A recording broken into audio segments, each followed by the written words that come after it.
So we're actually on our way right now to La Loca Maria, which is a Spanish restaurant here. And ever since Singapore, when I had paella for the first time, absolutely fell in love with it. So I'm really excited to see how this place is.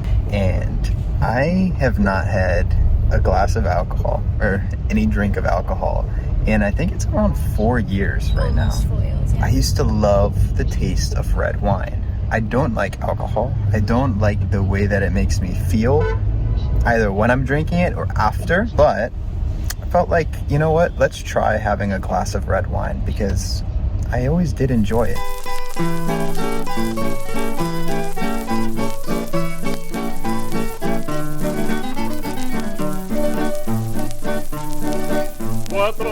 Oh, that's really good. Yeah, I'll get the glass. Thank you. That looks delicious. Thank you so much. That's really good. So this is about how much I have left. It looks like I didn't make a whole lot of progress, but I did. Looks like Ali is treating.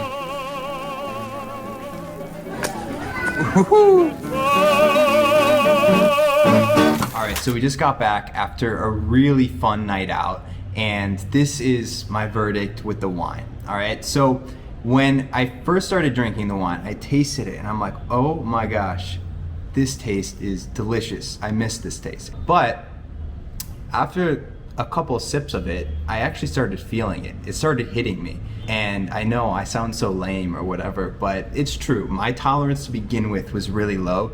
And then it's been so many years where I started feeling the effects of the wine real quick. Like just 3 or 4 sips in, and I was already feeling this spaced out, kind of like dreamy feeling that starts coming on when you start getting buzzed. So I had to pretty much stop drinking there and then wait another 20 minutes before drinking because I don't like that at all. The thing is, I love the taste of wine, but I really do not like the feeling of alcohol.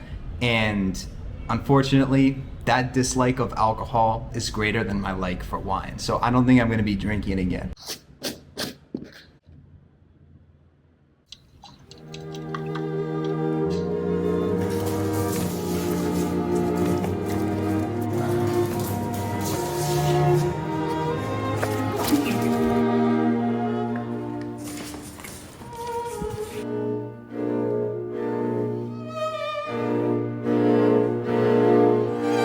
Woke up this morning. It was so hard to wake up, and I had a little headache going on in the back of my head. Oh my goodness, I forgot that this is what alcohol feels like.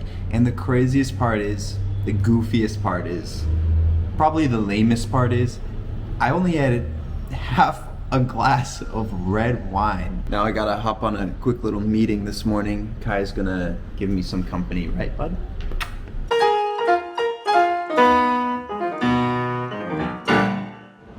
Possible, can I get a breakdown of the actual funnel steps? Wow! Whoop, whoop. Oh. Yeah, that's my boy.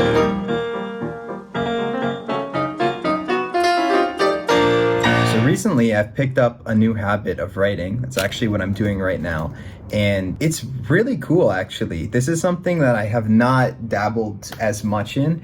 And so for that reason, I think it feels like a little bit more of a challenge. Like it definitely feels like a challenge. Feels like I'm working at stuff that I have not really touched in before. For me, it feels like there's all these ideas in my head, all these things that I want to put down on the paper, but you actually have to type and put those on paper. But not only that, but you need to put it in a way that sounds coherent and sounds nice and makes sense in the flow of everything. You take that and then you add it in with like the magnitude of all of the things that you want to put down, and it feels at times like a little bit overwhelming, but in a really good way because it's a challenge. It's real fun.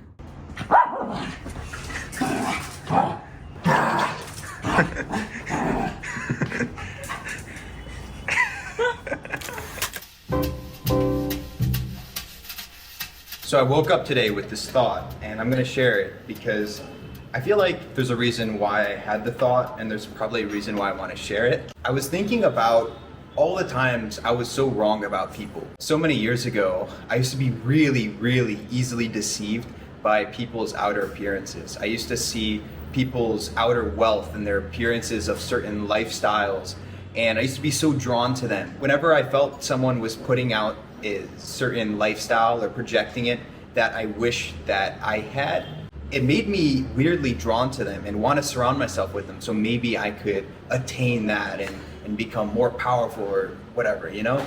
And it just makes me remember all of these times where I ended up meeting these people that I had, admired and intimidated me so much, only to become really disappointed. I remember meeting some people that I had admired for their success and stuff, and when I had met them, I felt really uncomfortable actually.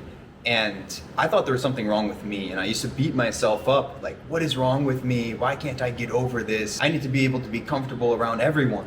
But it turns out I wasn't uncomfortable around those people because of their success or whatever. I was actually uncomfortable because of the kind of human beings that they were. And so often we can easily be deceived by the outer appearance when in reality our hearts are telling us the truth about someone. If we don't feel right about something or maybe someone, then there's probably some truth to that. But it's so easy when what we're seeing is serving the ego that we just completely ignore that feeling.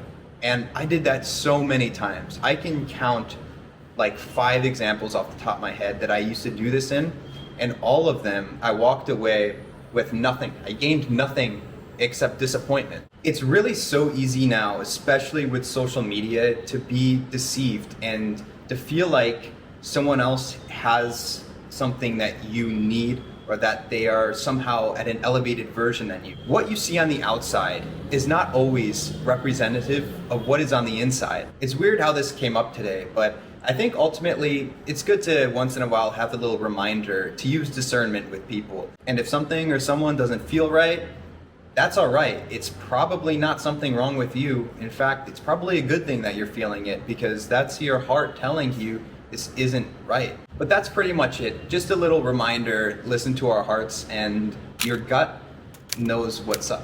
But yeah, I think I'm gonna wrap up the video here. I hope that you guys have a wonderful rest of your day, and peace out.